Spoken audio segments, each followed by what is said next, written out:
Bom dia, quarto ano. Como estão vocês? Espero que muitíssimo bem, tá? Hoje, segunda-feira, nós vamos dar início à nossa aula remota de português, certo? Abram no manual, página 46. De palavra em palavra, uso de oso e osa.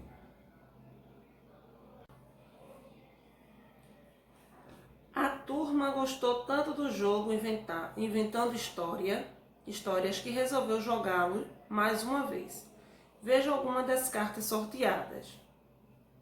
Queria ter sorteado um herói bem charmoso para minha história. Estava pensando em uma história de mistério. Será legal se o cenário fosse uma área bem silenciosa? Eu acho que essa personagem não tem um pouco de charme. Acho que não haverá um minuto sequer de silêncio nesse cenário. Página 47. Lá no primeiro quesito, você vai sublinhar as palavras que Emília e Mássaro usaram para descrever as cartas que gostariam de ter sorteado. Voltem lá para página 46, tá? Onde Emília e Mássaro, ele deu duas características das cartas. Vamos ver? Queria ter sorteado um herói bem charmoso para a minha história. Aí, a característica que ela deu para a carta foi charmoso, né? Esse charmoso aí, ele entra como um adjetivo, que é a característica da carta, certo? Estava pensando em uma história de mistério. Seria legal se o cenário fosse uma área bem silenciosa. A característica da área foi ser silenciosa, tá? Então você vai grifar aí silenciosa, que é a característica da área que ele queria lá do cenário, certo? Então, para Emília você vai sortear charmoso e para Mássaro você vai sortear silenciosa. Segundo quesito. As palavras sublinhadas, ou seja, a palavra silenciosa e a palavra charmosa, elas indicam ações, nomes ou características de seres e lugares. Ela vai indicar característica de seres e lugares, né? Ela deu a característica do cenário, né? E ela também deu a característica do herói, tá? Então, aí, nesse sentido, as palavras que a gente sublinhou, elas são características dos substantivos, tá? Ou dos seres, tanto faz. Terceiro, podemos concluir que os termos sublinhados pertencem a que classe gramatical? Ora, se ela vai caracterizar o substantivo, se ela vai dar característica a um ser, essa palavra charmosa charmoso e silenciosa, ela é um adjetivo, porque ela vai estar dando qualidade ou uma característica ou um defeito do substantivo, tá? Então, adjetivo. Quarto quesito. Complete as frases a seguir. Um príncipe charmoso é aquele que é cheio de... Se ele é charmoso, ele é cheio de charme, tá? Uma casa silenciosa é aquela em que se é silenciosa, ela é silenciosa porque ela tem silêncio, né? Então aí a característica de a palavra que veio de silenciosa foi o silêncio. Você percebeu? Os adjetivos com as terminações oso e osa, seguidas ou não de S, têm o sentido de existência ou posse, tá? Quinto quesito. A que classe pertence as palavras com as quais você completou a atividade 4? A atividade 4 a gente completou com a palavra charme e com a palavra silêncio. Silêncio e charme é um verbo? Não. Ele não é ação da natureza, ele não é uma ação. A gente não está praticando uma ação, né? Charme e silêncio é um adjetivo? Não.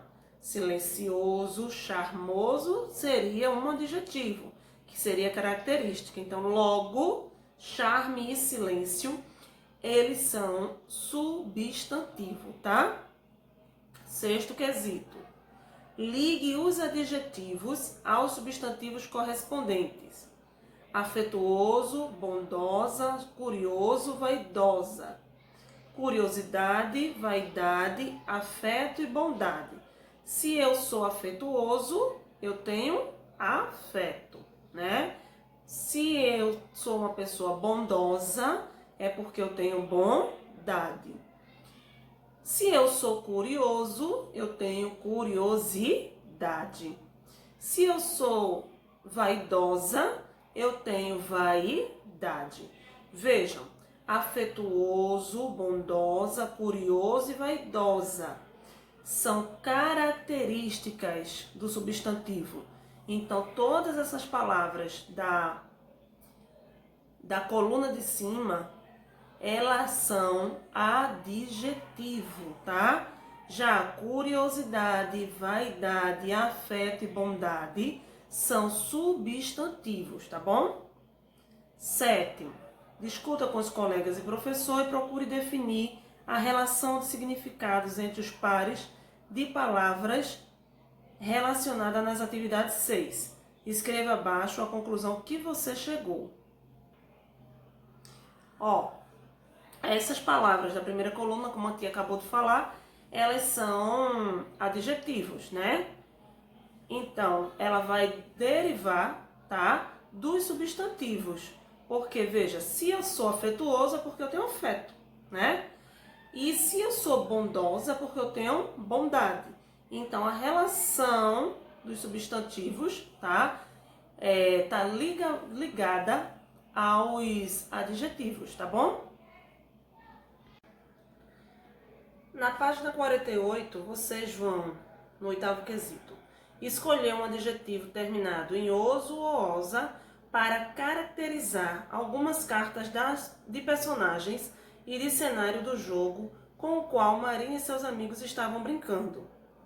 Na letra A, anote no primeiro quadro, ao lado de cada carta, o adjetivo que você escolheu. Veja, isso é uma resposta pessoal, tá, gente? Cada um vai dar o seu adjetivo. Ou seja, cada um vai dar a sua qualidade, seu defeito, a sua característica para aquela carta, tá? Aí eu tenho a primeira carta, é a carta do príncipe. A segunda é o dragão, soldado, a terceira, princesa. Embaixo eu tenho um ogro. Do outro lado, na outra coluna, eu tenho um castelo, caverna, mar, igreja e prisão. Esse primeiro quadradinho aí de vocês vão colocar os adjetivos, que são as características, ou uma qualidade ou um defeito, tá? Letra B. Descubra o substantivo que deu origem a cada um dos adjetivos que você anotou no item A e escrevam no segundo quadro ao lado de cada carta. Então, digamos, se eu escolhi para o príncipe o primeiro quadro, que é o adjetivo afetuoso. Então, logo, a palavra que deu origem à qualidade que foi afetuoso foi afeto. Então, eu coloco afetuoso no primeiro quadrado e afeto no segundo quadrado. Digamos que lá no mar eu escolho a palavra, a qualidade silencioso, né? Silencioso veio de quê? Silêncio. Então, logo, silencioso é uma característica, é um adjetivo, e silêncio é o substantivo, certo? Página 49. Nós vamos hoje iniciar sobre os pronomes pessoais, tá? Veja, os pronomes pessoais, eles são eu, tu, ele ou ela, nós, vós, eles ou elas, tá? Eu sou a pessoa quem fala, né? Quem tá falando, eu. Tu é a pessoa que está ouvindo. e você ou ele é a pessoa de quem está se falando, tá bom? Então, eu, primeira pessoa do singular, tu, segunda pessoa do singular, ele ou ela, terceira pessoa do singular. Aí agora eu venho para a primeira pessoa do plural. No singular, eu. No plural, nós, tá? No singular, segunda pessoa, tu. No plural, a segunda pessoa, vós. A terceira pessoa do plural, do singular é ele ou ela. A terceira pessoa do plural são eles ou elas, tá? Depois de jogar o Inventando Histórias, Marina e seus amigos começaram a conversar sobre como acharam difícil ter boas ideias em tão pouco tempo, mas também como é divertido improvisar. Glossário: improvisar, fazer, preparar, inventar alguma coisa de repente. Otávio não conseguiu criar um mistério que queria, mas ele se saiu muito bem. Sim, ele acabou criando uma história muito engraçada. Primeiro quesito: há quantas pessoas conversando nessa situação?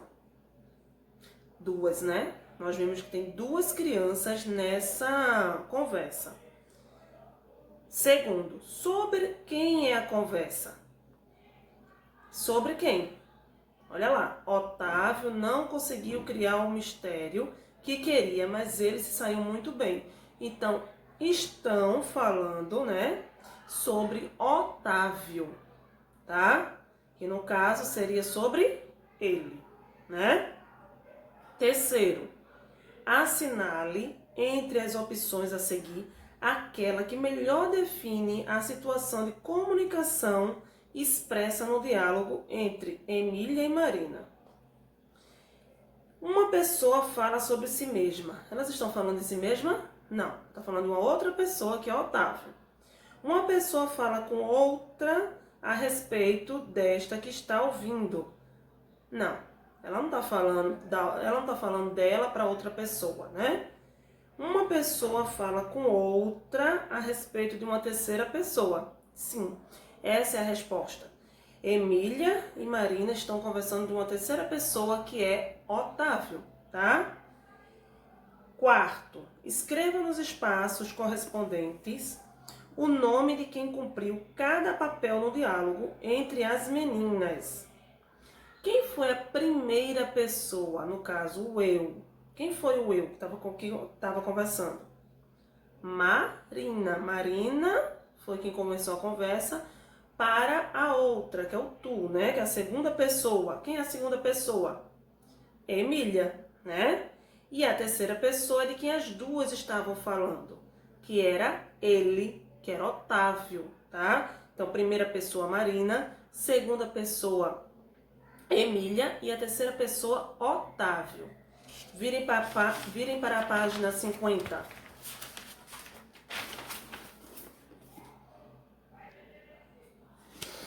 Agora vamos lá. O que a tia acabou de explicar, nós vamos ler agora na página 50. Quando nos comunicamos por meio da fala ou da escrita, podemos fazer referência a três diferentes pessoas, chamadas de pessoas do discurso. Elas indicam os diferentes papéis que os seres desempenham em variadas situações. Observe. Primeira pessoa, aquela que fala. Eu sou a pessoa que fala, né? Então, a primeira pessoa, eu. Segunda pessoa, aquela pessoa quem se fala. Eu não posso falar sozinho, eu tenho que falar com o outro. E esse outro, a segunda pessoa, é o tu, tá? Terceira pessoa, aquela de quem se fala. Eu, e a segunda pessoa, o tu, vai falar dele ou dela, logicamente.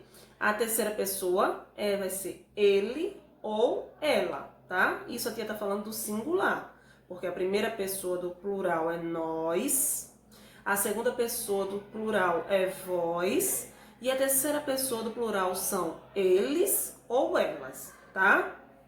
Quinto quesito. O nome de Otávio, citado na fala de Marina, pertence a que classe de palavras?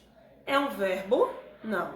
Otávio não é uma ação, não é um fenômeno da natureza, então não é um verbo. Otávio é um adjetivo? É uma qualidade, um defeito ou uma característica? Não. Otávio ele é um substantivo, porque ele deu nome a um ser. Otávio é um substantivo próprio, tá? Que é o nome de uma pessoa. Sexto, na fala de Emília, a palavra ele substituiu qual nome? Emília? Não. Anita? Não. Então substituiu Otávio, tá? Estava falando dele. Então, ele é Otávio. Existe uma classe de palavras com as funções específicas de se substituir ou acompanhar os substantivos, que são os pronomes. Os pronomes utilizados para substituir as pessoas do discurso, como exemplo, ele, que você acabou de ver, são chamados de pronomes pessoais. Vejam, exemplo, Maria foi à feira. Se eu quisesse trocar o nome Maria por um substantivo, por um pronome pessoal, tá? Eu ia dizer o quê? Ela foi à feira, tá?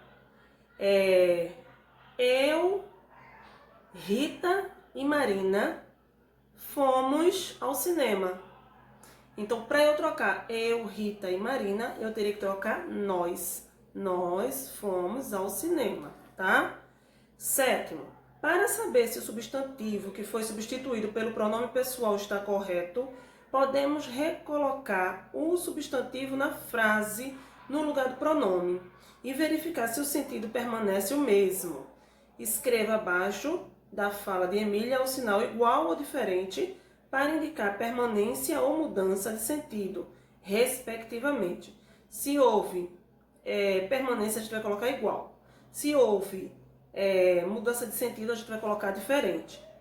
Otávio não conseguiu criar um mistério que queria, mas ele se saiu muito bem. Sim, ele acabou criando uma história muito engraçada. E aí, Otávio poderia ser trocada por ele? Sim. Ele não é a terceira pessoa? Ele não é a pessoa de quem está se falando?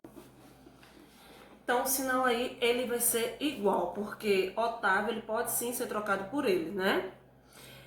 Página 51, oitavo quesito.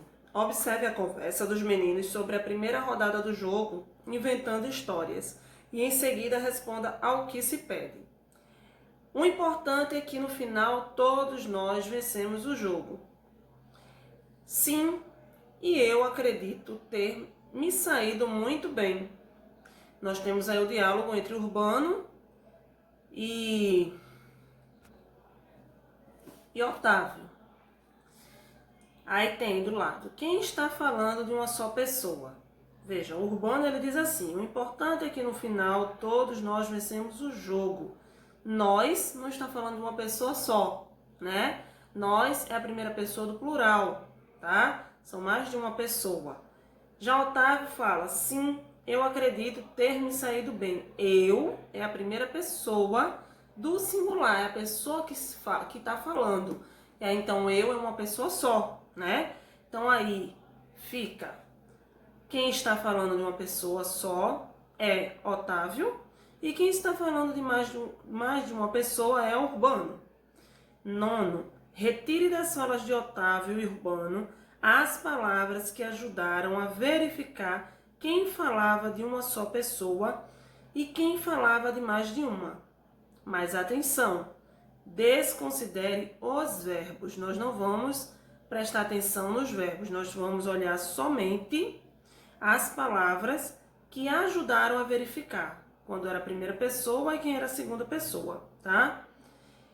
E as duas palavras que a gente percebeu na primeira fala aqui, a fala de Otávio, o importante é que no final todos nós vencemos o jogo.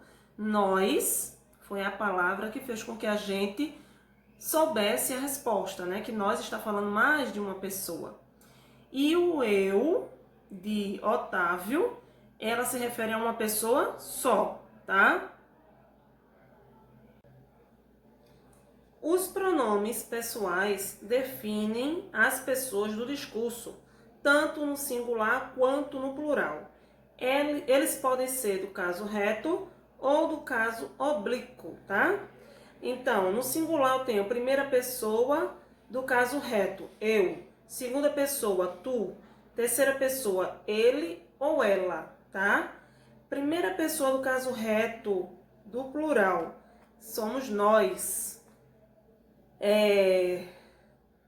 Segunda pessoa do caso reto plural, vós. Terceira pessoa do caso reto plural, eles ou elas. Agora nós vamos ver o caso oblíquo, tá? Primeira pessoa do caso oblíquo, me, comigo. Então, se eu tô falando eu, né? Então, vou me referir a mim, né? Então, eu vou dizer assim, me empreste, né? Me perdoe, vem comigo, porque eu tô falando eu. Então, eu, do caso reto, é a primeira pessoa, e o me comigo é a primeira pessoa a primeira pessoa do singular do caso oblíquo. Singular é te, ti, contigo. Então, segunda pessoa do caso reto é tu. Tu. E a segunda pessoa do caso oblíquo é te, ti, contigo. Eu vou contigo. Eu não posso dizer eu vou com tu. Com tu tá errado. Então, eu vou contigo, tá?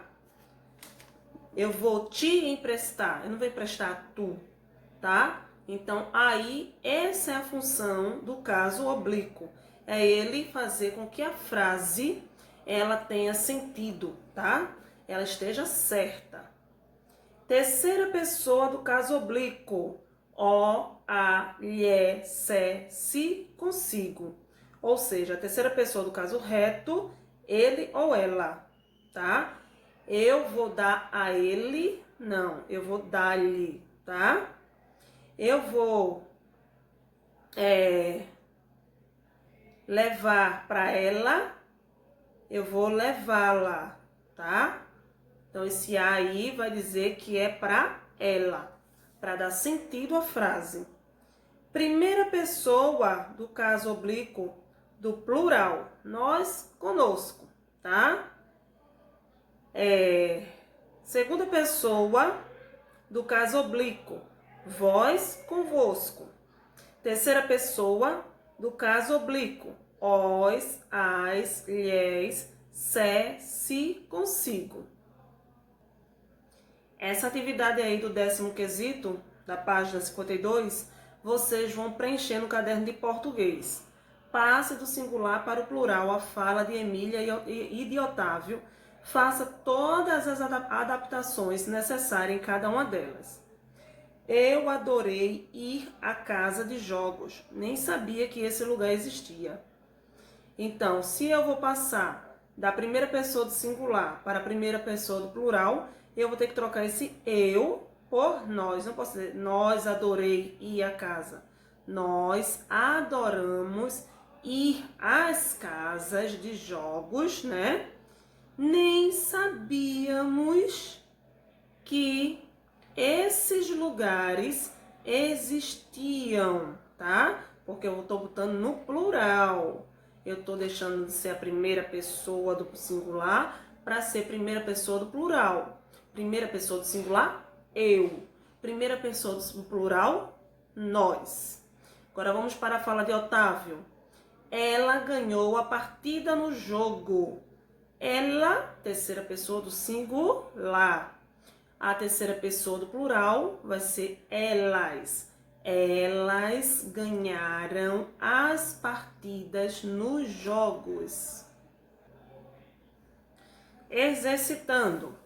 Além do Banco Imobiliário Júnior, outro jogo de nome diferente chamou a atenção dos amigos. O Tixi. Veja a sinopse desse jogo no cardápio de jogos. Lembrando, sinopse é o resumo das regras do jogo, tá? As regras de como é o jogo. E o cardápio é o catálogo dele. É um jogo para quem ama artes, especialmente a arte de criar imagens poéticas e de descobrir as melhores palavras para descrevê-las. O jogo da Galápagos Jogos é composto por uma série de cartas com desenhos de personagens em situações incomuns e cenários fantasiosos. Cabe ao narrador, de vez, escolher uma das cartas que receber e tentar descrevê-la só com uma palavra. Então, a coloca virada para baixo sobre a mesa. Os outros jogadores devem escolher entre as suas cartas a que eles acharem mais parecida com a do narrador e descartá-la do mesmo modo. Depois de embaralhadas, as cartas são viradas para cima e todos votam na que imaginam ser a do narrador. É proibido ser óbvio. Se a descrição do narrador permitir que todos adivinhem facilmente a carta escolhida, ele não ganha pontos. Por outro lado, se ninguém for capaz de adivinhar, ele também não pontua. Ganha um ponto a pessoa que descartar a carta mais parecida com a do narrador, fazendo os outros pensarem que a dela é, na verdade, a que foi descrita por ele. A cada ponto feito se anda uma casa e o tabuleiro é um jardim em que os peões, coelhinhos, pulam de pedra em pedra. Quem chega ao fim do percurso, primeiro ganha o jogo. Página 53. Letra A. De acordo com a leitura do texto, quais são as principais ações dos jogadores Dixit? E aí? Ele vai ter que pegar as cartas, né? Fazer a descrição com as outras imagens e vai fazer a identificação da carta correspondente. Não foi isso que a gente acabou de ler? B. Que habilidade você considera importante para conseguir vencer o jogo? Saber calcular rapidamente? Conhecer muitas palavras. O jogo aí não é um jogo matemático. Então, a alternativa que encaixa é conhecer muitas palavras. Letra C. Retire do texto o nome do fabricante do jogo. É quem fabricou o jogo. Então, quem foi que fabricou o jogo foi Galápagos Jogos, tá? D. Cite 3 tipos de objetos necessários para jogar Dixit. Ele disse lá que eram as cartas, o tabuleiro e peças para marcar os pontos dos jogadores, tá? Letra E. Você diria que as histórias criadas durante uma partida de Dixit simulam ações da realidade ou podem acontecer apenas na imaginação? Aí você vai olhar. Você acha que isso poderia acontecer na realidade ou só na imaginação? Só na imaginação, né, gente? F. A sinopse revela que o jogo... Observando essas 3 cartas, tá? Eu tenho na primeira e na segunda carta, eu tenho personagens em situações incomuns. Porque não é comum essas 2 cartas aí, na realidade não acontece, né? Já a terceira carta, eu tenho aí o quê? Personagens com um cenário fantasioso, tá? Letra G. Que critério determina a vitória dos jogadores em Dixit? A gente viu, né, pela sinopse, que quem chegasse ao fim do tabuleiro era o vencedor do jogo. Então, o critério para determinar a vitória do jogador seria chegar ao final do tabuleiro primeiro, tá bom? A atividade de hoje de casa de vocês vai ser no manual, tá? Páginas 55 e 56, tá? E eu espero que vocês leiam com calma, com atenção. Qualquer dúvida pode deixar nos comentários. E que vocês tenham uma excelente segunda-feira. Beijo, meus amores.